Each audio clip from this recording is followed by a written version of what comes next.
Hi, I'm Johnny Lewis, and I'm excited to be part of the Building Leadership program. This is my first class in the program. And so, quickly, a little bit about me.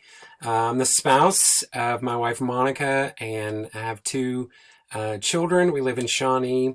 I work for the DeSoto School District in a center-based classroom. I'm the center-based teacher for secondary students with emotional and behavioral needs. I have, as far as hobbies and interests, I'm a huge fan of the Tennessee Volunteers, which is a really sad existence these days. I do have the Chiefs. Big fan of Fish and jam bands and any of those kind of old guy bands. And during the pandemic, I've picked up reading Neil deGrasse Tyson and science books and things like that, which I never really was into before. I understand about a tenth of what I read, but I really enjoy the tenth that I do understand. It's fascinating stuff. My professional experience, I've spent 7 years in secondary special education, a couple of years in collaborative teaching, and then most of my time in center-based behavior programs.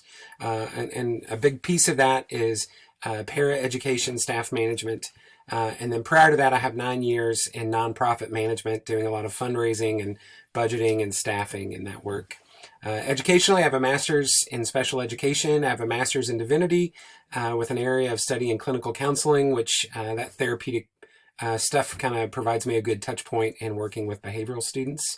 And then I have a doctorate in theology, and my dissertation area of study was in the sustainability and community partnerships for nonprofits in the 21st century, which seems very relevant as well to what's happening in education and to building leadership. So as it relates to this lesson, school mission and vision statements. Mission statements are research-based descriptions of a school's reason for existing. They include a descriptor of who the school serves, unique features that can include instructional style, goals, and locations.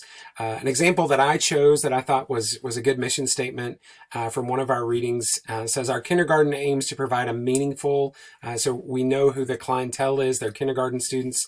They use play-based curriculum that builds life skills, independence, confidence, and resilience to support each child in achieving their potential. All of those things are relevant and measurable. We understand who they're for and what the long-term picture of this school is.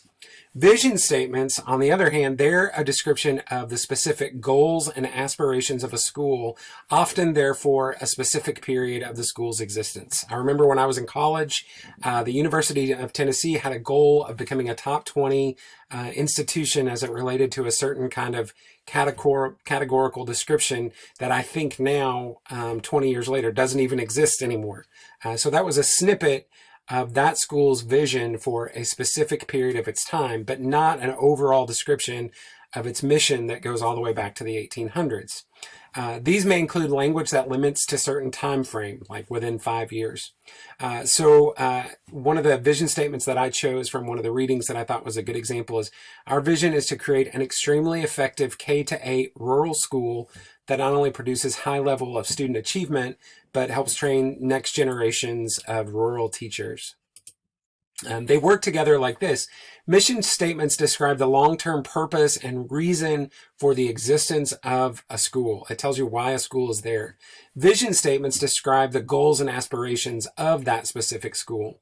So together they provide a long and short-term lens for understanding a school's why to the staff and to the community.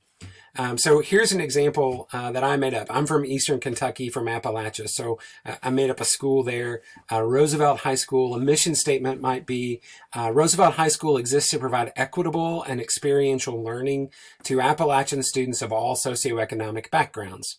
And then the vision for the school, their goals and aspirations might be, within 5 years, Roosevelt High School will be within the top 20 scoring high schools in Kentucky in state assessments. So now we understand the big picture mission of the school and then the short-term vision of Roosevelt High School. Means for collaborative development. This is from the Georgia Leadership Institute for School Improvement, but a process for developing mission and vision statements. One is to seek input, to ask staff and district and community stakeholders to give input in a variety of ways, whether that's surveys or forums that you hold. Then to collaborate with a school leadership team. In my school's case, I think that would be probably the site-based council that would be responsible for something like that, to develop a draft statement of mission and vision statements based on the input that was received when it was solicited. And then once those draft statements are finished, to allow for additional input and discussion, to allow other opportunities for staff and stakeholders to give some feedback about those drafted statements, and then to unveil final vision and mission statements to the community and to the staff, and then to continue to reference those statements and to keep the staff focused on our vision and our mission going forward. So we know what our measurable goals are and what it is that we're trying to achieve as a school. An actionable development for doing that.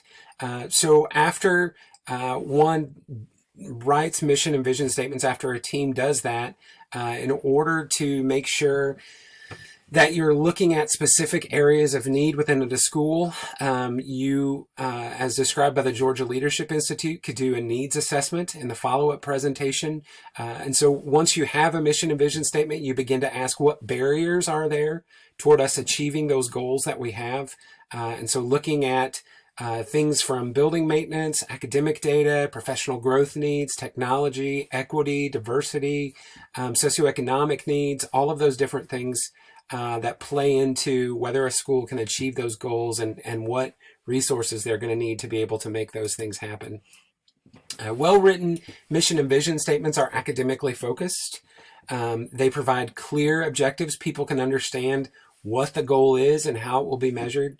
They're displayed prominently throughout the school and people understand what they are. Staff should be able to speak those to one another in conversation. They are focal points for teachers when they're developing lessons.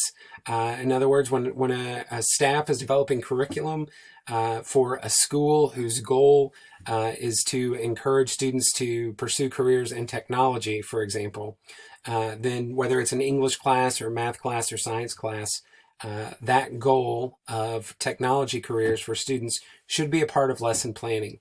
And then well-written statements should be modeled by school administrators in the language that they use and the conversations that they have with staff and the goals that they set, and in their own decision-making. Common problems with vision and mission statements is that they're too complicated, they're not understandable, they just use flowery language, that they're invisible, that they're unknown to stakeholders, that they had to be Googled for anybody to know what they are, that the goals are irrelevant to the day-to-day life of the school, that they aren't referenced or reinforced by staff, nobody ever mentions them once kind of they're done, or that the goals are not supported by the stakeholders. And so perhaps maybe the school has a goal or a vision of becoming a top 5 school, the metropolitan area. And for the rest of the staff, maybe because their input wasn't solicited, that's not an important goal at all. And it's not one that they believe is relevant to their teaching or to the existence of the school. And so then it's not going to be followed through upon. From my own experience, when I was working in the nonprofit industry, one of the struggles I had is that other people had kind of been through experiences of mission and vision development and had seen them, not followed through on. And so they were skeptical of those things. And so I had to work as a leader to encourage interest and participation.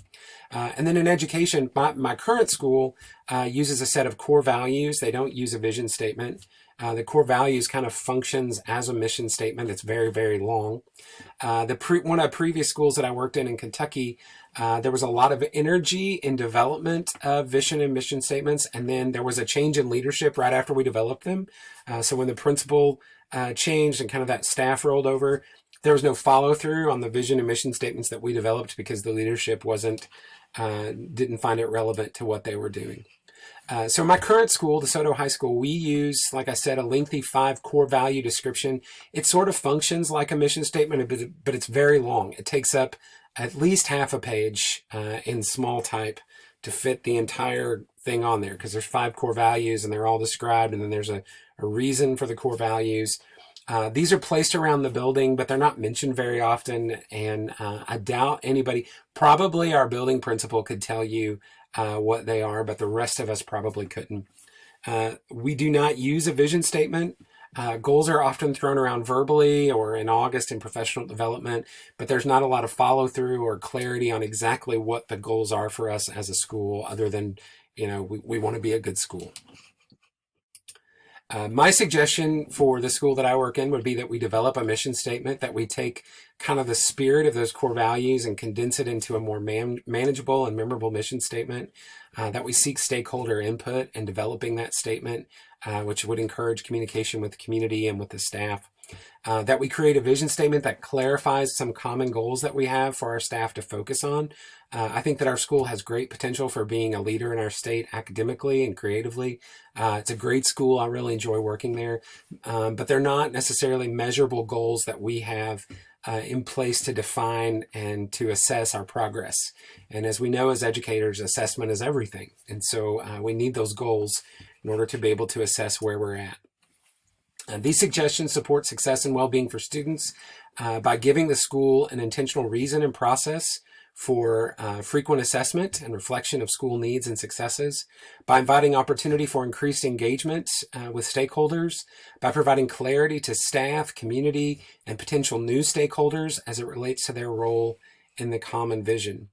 And then as it relates to standard correlation, so how this lesson supports NLS 1.1, we reviewed research and positive models and examples of mission and vision statement development, which are specifically mentioned in 1.1. And we looked at processes for analyzing needs and strengths of a school, using input from stakeholders in the development process, and then a needs assessment as a follow-up to statement development. That could consider a variety of areas, including all of those areas like technology and equity and diversity and others that are listed in 1.1. This lesson is relevant and added to my understanding of mission vision statements. One, because I've always kind of struggled to understand the difference between the two and what their unique purposes are. I think sometimes people get confused about the difference between a mission statement and a vision statement, and what unique purposes each of them serve. Also, they described how each is used to provide accountability to a staff and vision to school staff and leadership. It never really occurred to me that this is an opportunity to provide measurable goals and accountability to a school, and in the ways that it can include communication and partnership. As a means of reflection, this assignment is going to influence my decisions as a future building leader in a couple of ways. I think one of them, as I'm considering places where I might serve as a building leader, if they use mission and vision statements, I have a greater sense of clarity now about what those are and what those might mean as it relates to a school, what those needs and strengths may be, and whether it would be a good fit for me. And then they also provide me with a natural pathway as a building leader for establishing communication with stakeholders, assessing our school's strengths and needs, and solidifying the vision and measurable goals for success to a staff. It just opens up a lot of doors for communication, collaboration, and accountability. And so I'm appreciative of this lesson. These are the resources that we used from the reading as found in the reading for Module 1. Thank you.